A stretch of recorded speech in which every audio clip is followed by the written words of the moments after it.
They tell this analogy, two guys were walking very cold, frigid night. They got lost in the woods. One of them was a heavier person, one of them was a slimmer. And as it got colder and colder, you can imagine the person that had more blubber had more protection. The one with less started passing out. He fell down in the snow. And his friend, who was a true friend, instead of just abandoning him and going to look for help for himself, he went down on his hands and knees and began to massage, make sure he doesn't get frozen, and keep his blood going, his blood circulating, keep him as warm as he could. And he worked hard, okay. Then it's getting colder and colder, and even this heavier person is now also, so it's just overwhelming him. But miraculously someone comes and saves them both. They bring them 10 in, they're fire, and they both, thank God, get revived and survive, and everything's fine. So afterwards, the slimmer man, the one that passed out first, comes over to his friend and says, I must thank you, because you could have easily just left me there for dead, and I definitely wouldn't have survived, and you stayed and you kept me warm. And the heavier person said, I have to thank you. He says, why do you have to thank me? He says, because if I had not exerted myself to warm you, I would have also passed out earlier. So the mere fact that I worked and was busy trying to keep you going was keeping me going.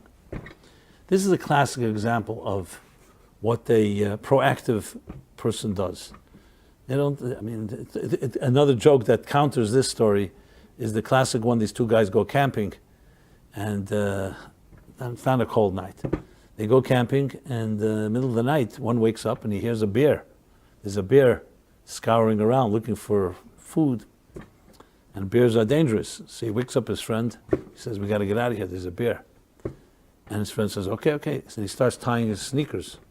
The friend that woke him up starts tying his sneakers. He was putting on he says, what do you think, you can outrun the bear? He says, no, all I have to do is outrun you.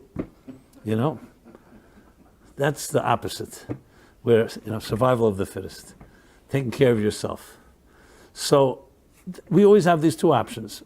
Hopefully we should never be tested, but this is the world in which we live, where it can be a very hostile, cold, indifferent, and complacent world.